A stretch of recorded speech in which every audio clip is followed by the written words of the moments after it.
पंढरपुरातील सर्वात जुन्या विठ्ठल रखुमाई मंदिरातील गणेशोत्सवाला हजारो भाविक हजेरी लावतात। या काळात विठुरायाला रोज पारंपरिक रूपात सजवलं जातंय।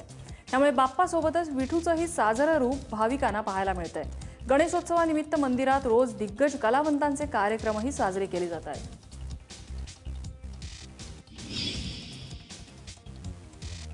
भंडारा जिल्ह्यातल्या पवनी तालुक्यात गणेशोत्सवानिमित्त विविध प्रकारच्या गणेश मूर्तींचं प्रदर्शन भरवण्यात आलंय। देश-विदेशातल्या बाप्पाच्या तब्बल 1300 वेगवेगळ्या प्रकारच्या मूर्ती या प्रदर्शनात पाहता येतात। पवनी शहरातील विकास बिसने यांनी 1996 पासून हा गणेश मूर्तींचा संग्रह सुरू केला। भारतातील तसंच Nepal, Thailand, Singapore, Indonesia, Malaysia, Japan आदी देशातल्या गणपतीच्या मूर्ती ज्या धातू, लाकूड, पितळ, तांदूळ यासारख्या तांदळाच्या दाण्यावरती सुद्धा कोरलेल्या आहेत त्या इथे पाहायला मिळतील। इंदापूर शहरातील शिवाजी मित्र मंडळाच्या गणरायाला तब्बल 16 किलो चांदीचा साज चढवण्यात आलाय। चांदीचा मुकुट, चांदीची कर्णफुलं, सोंडेवर चांदीचं नक्षीकाम, चांदीचा कंठा आणि मोदक याशिवाय डोक्यावरील छत्री देखील चांदीचीच बनवण्यात आली आहे। या चांदीचा बाप्पा पाहण्यासाठी नागरिक या ठिकाणी गर्दी करतात। गडचिरोलीतल्या देसाईगंजमधील गणेश मंडळानं अष्टविनायकाचा देखावा सादर केलेला आहे। यातील सर्व मूर्ती या मातीच्या आहेत। गेल्या 30 वर्षांपासून विविध विषय घेऊन जनजागृती करणाऱ्या या मंडळात यंदा बेटी बचावचा नारा दिला जातोय। गावातल्या रक्तपेढीमध्ये पुरेसा साठा असावा यासाठी रक्तदान शिबिराचंही आयोजन करण्यात आलं होतं। या शिबिराला नागरिकांनी चांगला प्रतिसाद दिलाय।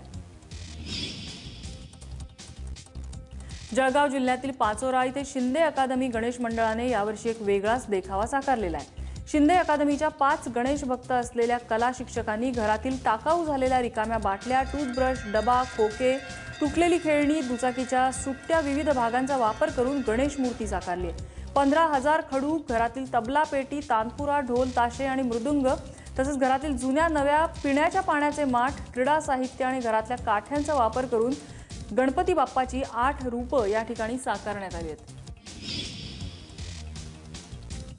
गेल्या महिन्याभरापासून दडी मारलेल्या पावसाने पुन्हा एकदा बरसून बळीराजावरचं संकट दूर करावं यासाठी जलसंपदा मंत्री गिरीश महाजन यांनी गणपती बाप्पाकडे साकडं घातलंय।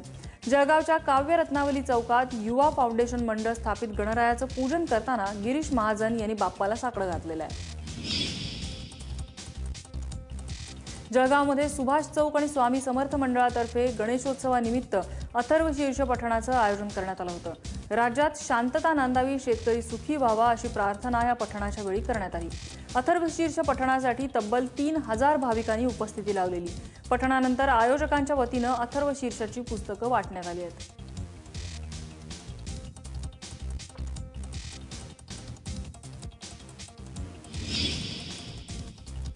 सांगलीतल्या गणपती पंचायतन संस्थानासमोर गणेशोत्सवानिमित्त सामूहिक अथर्व शीर्ष पठण या ठिकाणी करण्यात आलं। यासाठी हजारो महिला पारंपरिक वेशभूषेत हजर होत्या। एकाच वेळी हजारो जणांच्या मुखातून निघणाऱ्या अथर्व शीर्षाच्या स्तोत्रांनी परिसरातील वातावरण भारावून गेलं होतं।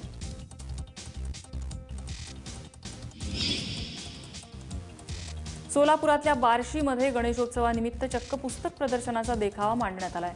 बार्शी तालुका विकास मंचच्या या गणेशोत्सवात पुस्तक खरेदीसोबत वाचनालयाची सोयही उपलब्ध करून देण्यात आली आहे। गणेशोत्सवाच्या या 10 दिवसांच्या काळात आलेल्या भाविकांना आपल्या आवडीचं पुस्तक वाचून ज्ञान संपादन करावं असा या मंडळाचा उद्देश आहे। 10व्या दिवशी वाचनप्रिय गणेश भक्ताला पुस्तकांची भेट दिली जाणार आहे।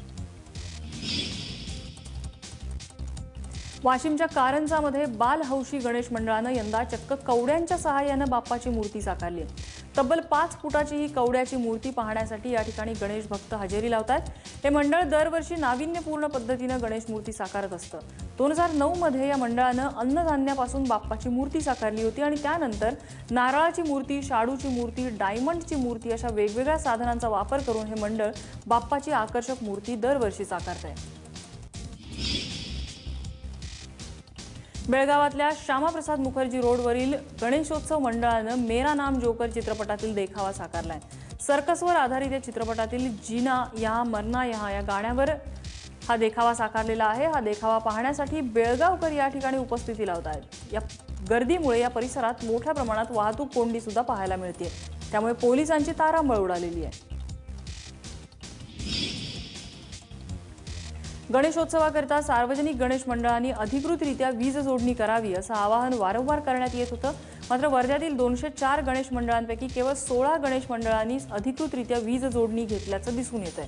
त्यामुळे उर्वरित मंडळांवर काय कारवाई होणार असा प्रश्न आता विचारला जातोय. भव्य दिव्य रोषणाई करणाऱ्या या मंडळांच्या काही पैसे वाचवण्याच्या प्रयत्नांमुळे एखादी दुर्घटना घडण्याची शक्यता व्यक्त केली जाते. चेन स्नॅचिंग सारख्या प्रकाराला रोख लावण्यासाठी मनमाड पोलीस गणेशोत्सवाचा वापर करतात.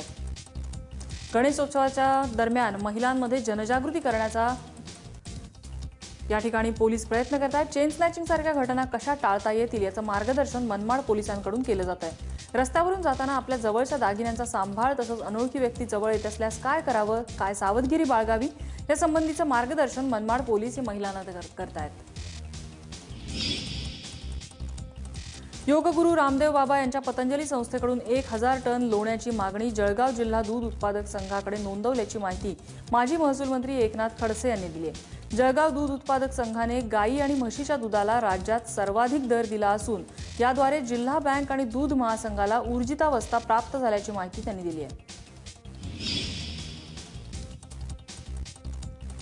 राज्यात तरुणांची संख्या 5 कोटींपेक्षा जास्त आहे. या तरुणांच्या हातांना काम न दिल्यास ते विघातक कृत्यांकडे वळण्याची जास्त शक्यता असल्याची भीती मुख्यमंत्री देवेंद्र फडणवीस यांनी व्यक्त केली आहे. त्यासाठी या तरुणांना रोजगार उपलब्ध करून देणं गरजेचं असल्याचं त्यांनी सांगितलंय. वर्ध्यातल्या हिंगणघाटमध्ये गिमाटेक्स इंडस्ट्रीजच्या आवारातील इंटिग्रेटेड टेक्सटाईल पार्कचं त्यांच्या हस्ते उद्घाटन झालं तेव्हा ते बोलत होते. वाशिम शहरात राष्ट्रवादी काँग्रेसचा मेळावा आयोजित करण्यात आला होता. माजी केंद्रीय मंत्री प्रफुल्ल पटेल या मेळाव्याला उपस्थित होते.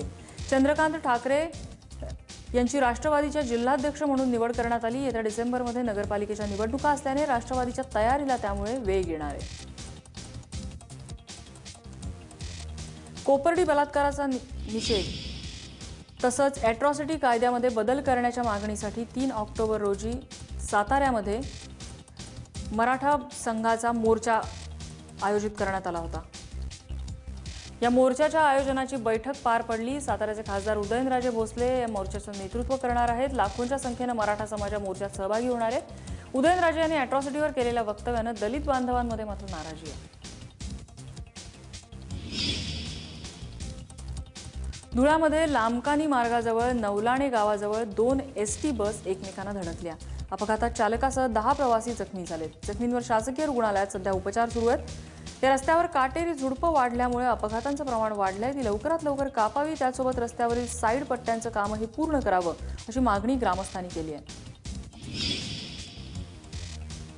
जालना शहरातल्या औद्योगिक परिसरातील सप्तशृंगी रोलिंग मिलमधून अज्ञात चोरट्यांनी 10 लाखांची रोकड लंपास केली आहे. शनिवारी रात्री झालेल्या चोरीनं खळबळ उडालेली आहे. कंपनीतल्या स्ट्रॉंग रूममधील कपाट तोडून हे पैसे पळवण्यात आले. दरम्यान ही चोरी सीसीटीव्हीत कैद झाली असून पोलीस सध्या या संदर्भात अधिक तपास करतायत. अकलूजमधील होंडा शोरूमला अचानक आग लागली. पहाटेच्या दरम्यान गोडाऊनमधून धूर बाहेर येऊ लागला. तात्काळ अग्निशामक दलाला पाचारणही करण्यात आलं. 3 तासांच्या प्रयत्नानंतर आग विझवण्यात आलेली आहे. त्यामुळे होणारा अनर्थ टळलेला आहे. या आगीत 50 ते 60 लाख रुपयांचं नुकसान झालेलं असून या आगीमध्ये गाड्या आणि यंत्र देखील जळून खाक झाले आहेत. धुळ्यातील अजंग गावात पाण्याच्या टाकीत बुडून मृत्यू झालेल्या माकडांच्या अंत्यविधीसाठी अवघा गाव गोळा झाला होता. एक माकडी आणि तिच्या पिलांचा पाण्याच्या टाकीत बुडून मृत्यू झाला. 1.5 महिन्यानंतर पाण्याला सुटलेल्या दुर्गंधीमुळे ही घटना उघडकीला आली. केवळ हाडांचे सापळे उरलेल्या मादी आणि तिच्या 2 पिलांची गावकऱ्यांनी विधिवत अंत्ययात्रा काढली. शिवाय 18 सप्टेंबर रोजी या माकडांचा दशक्रिया विधी देखील करण्यात येणार आहे. मंगळवेढातील सलगरमध्ये चांगल्या पावसासाठी चक्क गाढवाचं लग्न लावण्यात आलं. राज्याच्या काही भागात धोधो पाऊस पडल्यानंतरही सोलापूर जिल्हा अजूनही कोरडाच राहिलाय. ऐन पावसाळ्यात शेतकऱ्यांना पाण्यासाठी धावाधाव करावी लागते. त्यामुळे पावसाच्या उरलेल्या दिवसात तरी समाधानकारक पावसासाठी गाढवाचं लग्न लावून वरुणराजाला साकडं घातलं जात आहे.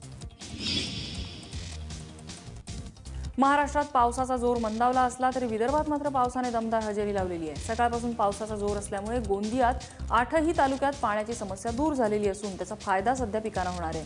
संपूर्ण गोंदिया जिल्ह्यात 299 मिलीमीटर पावसाची नोंद करण्यात आली आहे. दरम्यान पावसाचा जोर मोठा असल्यामुळे महाराष्ट्र आणि छत्तीसगड राज्याला जोडणाऱ्या पुलावर 5 फूट पाणी चढलेलं आहे. त्यामुळे वाहनांच्या मोठ्या रांगा या ठिकाणी लागलेल्या होत्या. गेल्या अनेक दिवसांपासून दडी मारून बसलेल्या पावसानं गडचिरोली जिल्ह्यात जोरदार हजेरी लावली। कुरखेडा आणि भामरागड तालुक्यात मुसळधार पाऊस झाला। या पावसामुळे तालुक्यातील नद्यांना पूर आलेला आहे। सती नदीच्या पुराचं पाणी 30 घरांमध्ये शिरलंय। सतीचं पाणी हे कुरखेड्याच्या पुलावरून वाहू लागतंय, त्यामुळे कुरखेडा ते कोरची, धानोरा, मालेवाडा, वैरागड आणि गडचिरोली मार्ग पूर्णपणे बंद झालेले आहेत। भामरागड तालुक्यातील पर्लकोटा नदीच्या पुरामुळे रात्री तालुक्याचा संपर्कही तुटलेला होता। सकाळपर्यंत भामरागड आलापल्ली हा मार्ग बंदच होता।